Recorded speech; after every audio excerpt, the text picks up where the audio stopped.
Assalamualaikum warahmatullahi wabarakatuh. Hai, apa kabar? Video yang sudah kita simak bersama tadi merupakan proses perkembangan manusia di dalam rahim. Dalam Quran Surat Al-Mu'minun ayat 14, Allah menjelaskan tentang penciptaan manusia yang berasal dari air mani yang kemudian berkembang menjadi segumpal darah, hingga akhirnya nanti berkembang menjadi janin. Bagaimana proses lengkapnya? Penasaran? Simak baik-baik penjelasan berikut ini.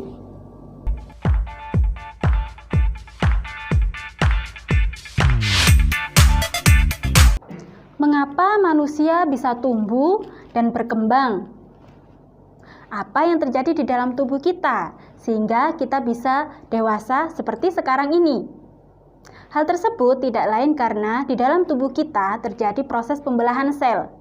Seperti apa proses pembelahan sel?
Di dalam tubuh kita terdapat organ-organ reproduksi. Jika pada laki-laki berfungsi untuk menghasilkan sel sperma. Jika pada perempuan berfungsi untuk menghasilkan sel telur atau ovum. Bertemunya sel telur dan sel sperma disebut sebagai fertilisasi atau pembuahan. Apa saja organ-organ reproduksi pada manusia dan bagaimana proses terjadinya pembuahan atau fertilisasi?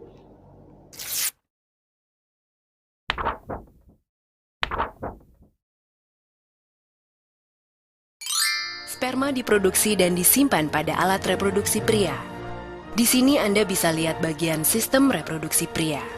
Testis atau buah zakar, penis atau batang zakar, uretra atau saluran kencing, vas deferens atau saluran benih, kelenjar prostat, vesikula seminalis atau kantung mani.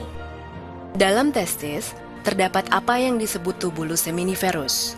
Tubulus seminiferus adalah organ yang memproduksi sperma. Ovarium wanita hanya memproduksi 1 telur dewasa setiap bulan. Sementara, tubulus seminiferus pria memproduksi lebih dari 12 miliar sperma setiap bulan.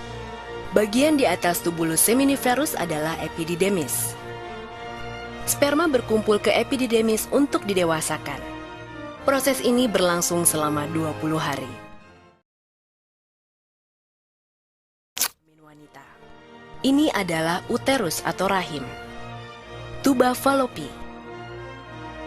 Ovarium atau indung telur. Vagina atau mulut rahim. Mari kita perbesar ovarium untuk melihat perkembangan telur. Kita bisa melihat dalam ovarium di sebelah kiri, gambar berwarna ungu adalah sel telur yang sedang berkembang. Semenjak dilahirkan, seluruh sel telur yang dimiliki wanita tersimpan di dalam ovarium dalam keadaan tak berkembang. Sebulan sekali, perintah hormonal dari otak memerintahkan ovarium untuk memproduksi folikel, di mana folikel yang dominan akan melepaskan sel telur dewasa untuk pembuahan. Lihat folikel yang berkembang dalam ovarium ini. Folikel adalah kumpulan sel yang mengelilingi telur dan menyuburkannya. Pada masa ini, selaput rongga rahim menebal untuk persiapan pertumbuhan sel telur yang telah dibuahi, untuk menjadi janin atau jabang bayi. Selain itu, ovarium menghasilkan hormon estrogen dan hormon progesteron. Bila kadar estrogen mencapai puncaknya, maka hormon ini akan memberi umpan balik ke kelenjar di otak untuk melepaskan atau menyetop LH. Untuk menyiapkan telur untuk pembuahan, FSH mulai membagi materi genetiknya. Ini tanda dimulainya siklus reproduksi. Folikel kemudian melepaskan hormon estrogen yang membuat lapisan uterus dapat menerima telur yang telah dibuahi. Jutaan sperma dilepaskan dalam 1 kali ejakulasi saat puncak senggama. Setelah dipancarkan ke dalam mulut rahim, sel sperma bergerak ke dalam rongga rahim dan saluran telur untuk mencapai sel telur yang matang dan siap dibuahi. Dari jutaan sperma yang dipancarkan, hanya beberapa yang dapat bertahan hidup mencapai indung telur, dan hanya 1 yang akan bertahan hidup mencapai indung telur. Sperma kemudian mempenetrasi dinding sel telur. Kemudian mengkombinasikan materi genetiknya dengan sel telur dalam proses yang disebut pembuahan. Allah menciptakan manusia pasti memiliki keistimewaan masing-masing. Kedua orang tua kita telah merawat kita dari kecil hingga dewasa saat ini, khususnya seorang ibu, mengandung selama 9 bulan. Oleh sebab itu, sudah menjadi kewajiban kita untuk berbakti dan menyayangi mereka berdua. Alhamdulillahirabbil alamin, pembelajaran kali ini sudah selesai. Sampai jumpa di pertemuan berikutnya. Wassalamualaikum warahmatullahi wabarakatuh. Sampai jumpa.